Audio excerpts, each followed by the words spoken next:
सृष्टि की रचना हो रही थी। आकाश में दिव्य प्रकाश फैला हुआ था। पर्वत अपना स्थान ले चुके थे। नदियां अपने प्रवाह में बह रही थीं। पेड़ों ने धरती को अपनी हरी चूनर से ढक दिया था। पक्षी मधुर स्वरों में बतिया रहे थे। अनगिनत जीव जंतु अपने जीवन में व्यस्त थे।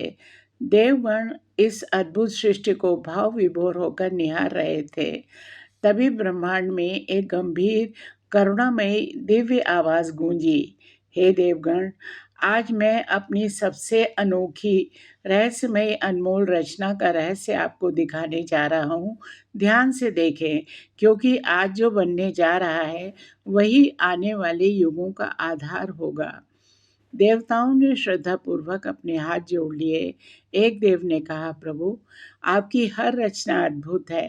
हिमालय की ऊंचाई, सागर की गहराई, नदियों की पवित्रता, वृक्षों की छाया, पशु पक्षियों का जीवन, इनसे ज्यादा अद्भुत क्या हो सकता है?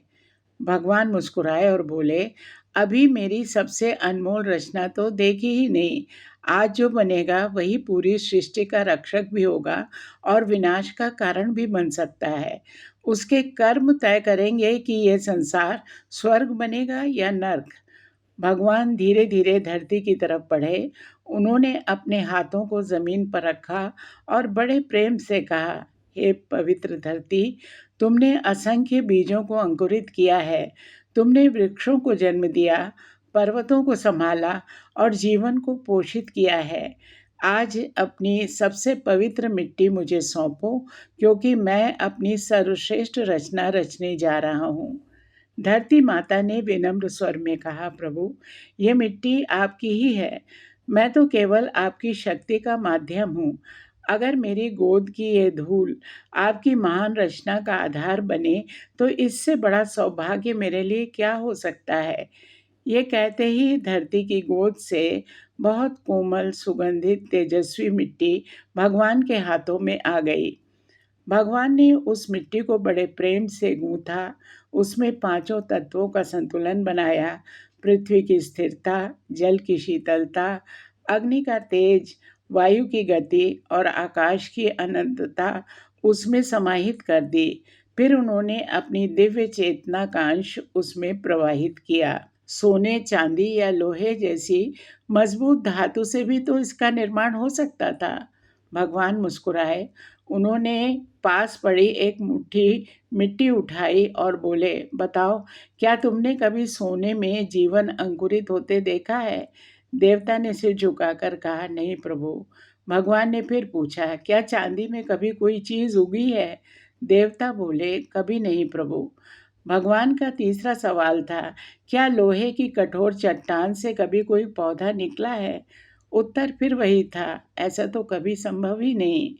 भगवान ने तब गंभीर स्वर में कहा, यही वजह है कि मैंने मनुष्य को मिट्टी से बनाया, क्योंकि जीवन केवल मिट्टी से संभव है।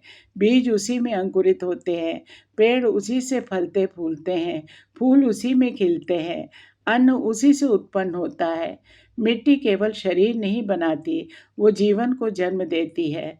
मिट्टी सहना जानती है, देना जानती है और बिना किसी अभिमान के सबका भार उठाना जानती है। फिर भगवान ने मानव की ओर देखते हुए कहा, याद रखना, तुम्हारा जन्म चाहे कितना भी महान क्यों ना हो, तुम्हारी शुरुआत मिट्टी से हुई है और अंत भी मिट्टी में ही होगा। अगर तुम अपनी मिट्टी को भूल गए तो अपने अस्तित्व को भी भूल जाओगे। लेकिन अगर तुम मिट्टी का सम्मान करोगे, विनम्र रहोगे, सेवा करोगे और जीवन को सृजन में लगाओगे तो तुम मेरे सबसे प्रिय बनोगे। इतने में एक छोटा सा बीज हवा से उड़कर भगवान के चरणों के पास आ गिरा। भगवान ने उसे उसी मिट्टी में दबा दिया। कुछ ही क्षणों में वहां एक नन्हा अंकुर फूट पड़ा। भगवान बोले, देखो देवगण, यही अंतर है। सोना केवल चमक देता है, चांदी केवल मूल्य देती है, लोहा केवल शक्ति देता है, लेकिन मिट्टी जीवन देती है।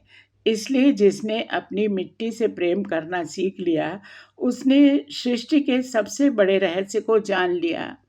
देवताओं की आंखें श्रद्धा से भर आई। एक स्वर में वे बोले, प्रभु, आज हमें समझ में आ गया कि आपकी सबसे महान रचना केवल मनुष्य नहीं, बल्कि ये मिट्टी है जिससे मनुष्य बना है। उसी में जीवन है, उसी में विनम्रता है और उसी में सृजन की असीम शक्ति है।